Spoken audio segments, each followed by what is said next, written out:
Hello everyone.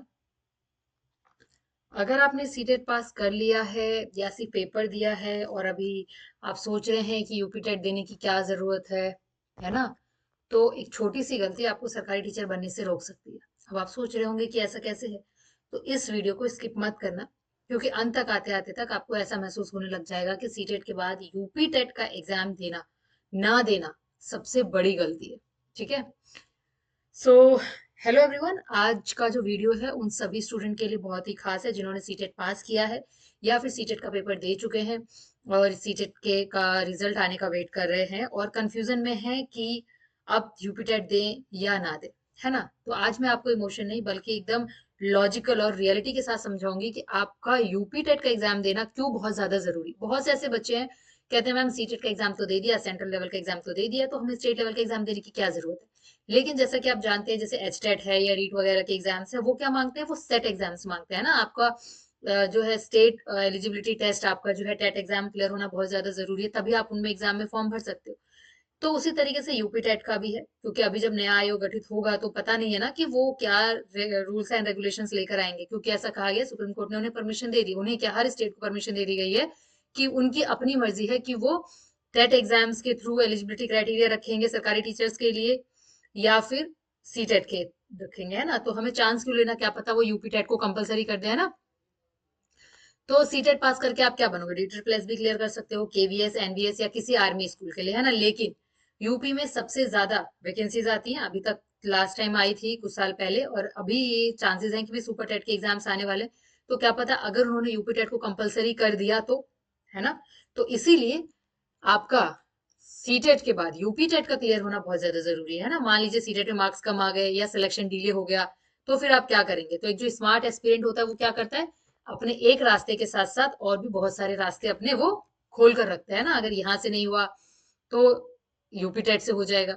और सबसे बड़ी चीज ये है कि सी टेट की बात करें हम या फिर हम यूपी टेट की बात करें, जो सिलेबस है वो ऑलमोस्ट क्या है, सिलेबस ऑलमोस्ट सेम है। फर्क सिर्फ इतना है कि आपका जो सी टेट है उसमें क्या होता है, सी टेट इज कंसेप्चुअल, है ना, and UP TET is factual, right?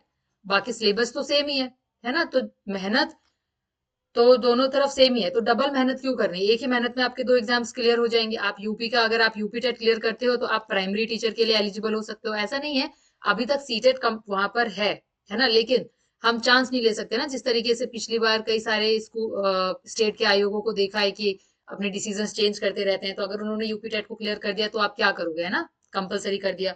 तो जो बच्चे यूपी टेट नहीं देते वो सिर्फ नोटिफिकेशन देखकर क्या करेंगे, एंड में अफसोस मनाएंगे।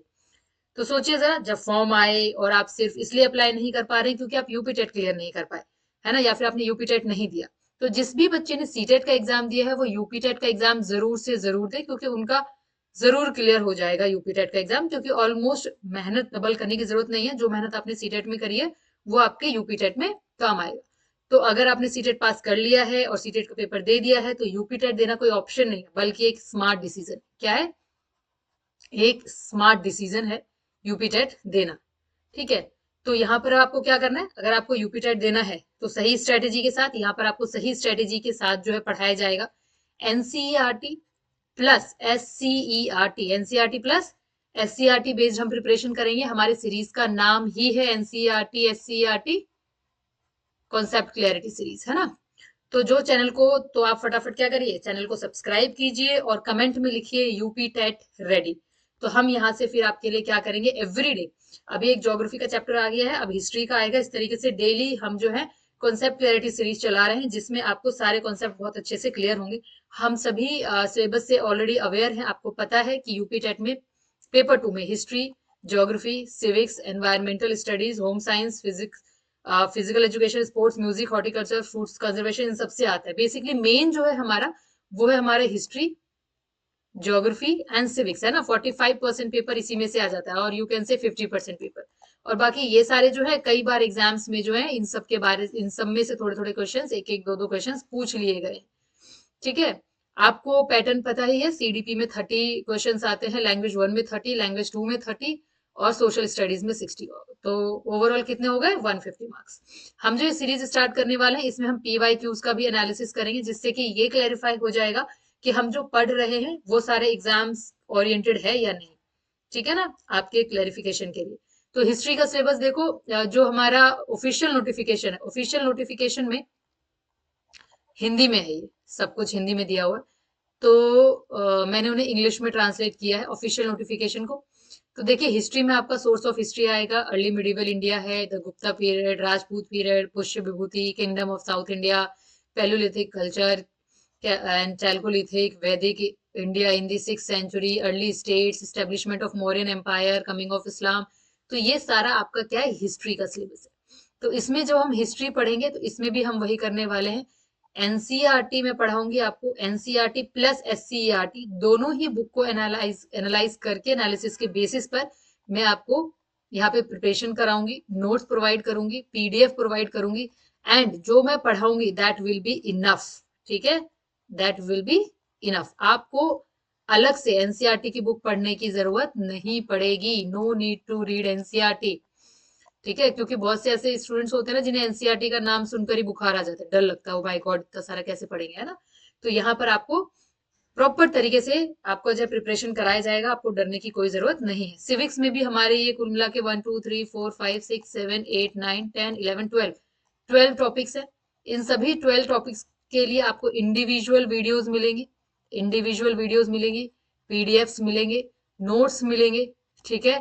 और ये सब कुछ क्या होगा, इनफ होगा, आपको एक्स्ट्रा कुछ पढ़ने की जरूरत नहीं होगी, आपको किसी भी तरीके के पेड कोर्स में भी इन्वॉल्व होने की जरूरत नहीं होगी। ये जो कंटेंट होगा, बेस्ट कंटेंट होगा, बेस्ट, और आपका एग्जाम 100% यूपीटेट का क्लियर होगा अगर आप इस पूरे सीरीज को बहुत ही सिंसियरिटी के साथ फॉलो करते हैं तो, ठीक है। फिर ये ज्योग्राफी का है, जिसमें से हमने ये पहला टॉपिक अभी वीडियो में आप देख लेना, वीडियो सेक्शन में, लाइव सेक्शन में, ये वाला जो टॉपिक है ये मैं ऑलरेडी कंप्लीट करा चुकी हूँ।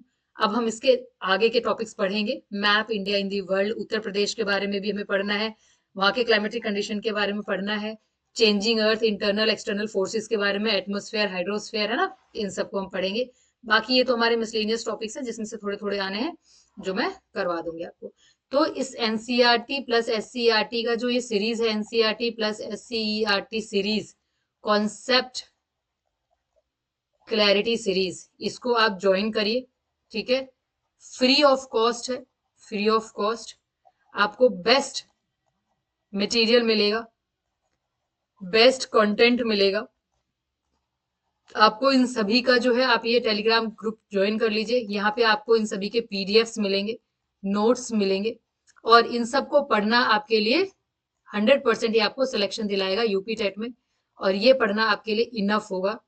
इतना आप अगर आप कर लेते हैं तो मैं इस बात की गारंटी लेती हूँ कि आपका यूपी टेट डेफिनेटली क्लियर होगा।